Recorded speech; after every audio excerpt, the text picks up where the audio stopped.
Kerusakan jalan KS Tubun bareng lagi jadi sorotan, sehingga nimbul ke keresahan warga, karena nimbul ke kecelakaan lalu lintas yang dialami warga.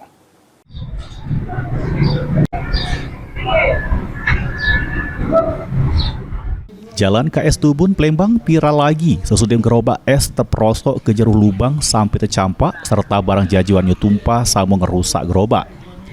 Kejadian ini menambah korban akibat kerusakan jalan yang sudah berlangsung selama 2 bulan dari pertengahan September 2025.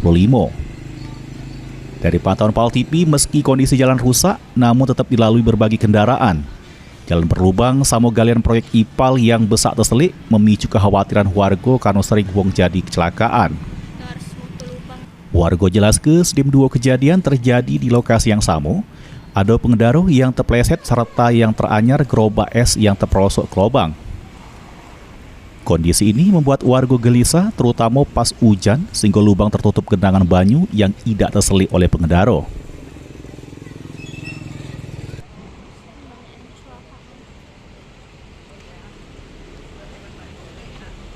Banyak kecelakaan yang menimbulkan kerugian masyarakat kecil yang cari nafkah.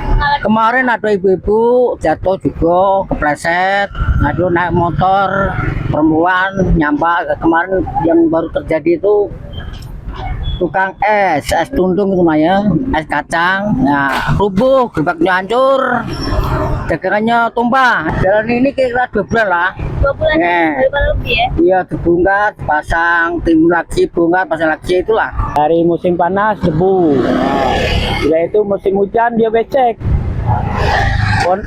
Pendapatan parkir lebih merosot jauh. Tapi dari yang pekerja ini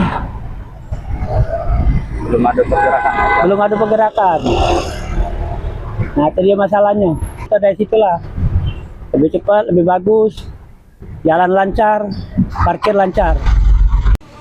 Warga berharap perbaikan bisa cepat dilakukan demi menghindari kecelakaan yang sama. Kekhawatiran semakin terasa ke pengendara motor karena kondisi jalan yang berlobang, becek, serta licin sering jadi ancaman keselamatan. Muhammad Aidil, PAL TV.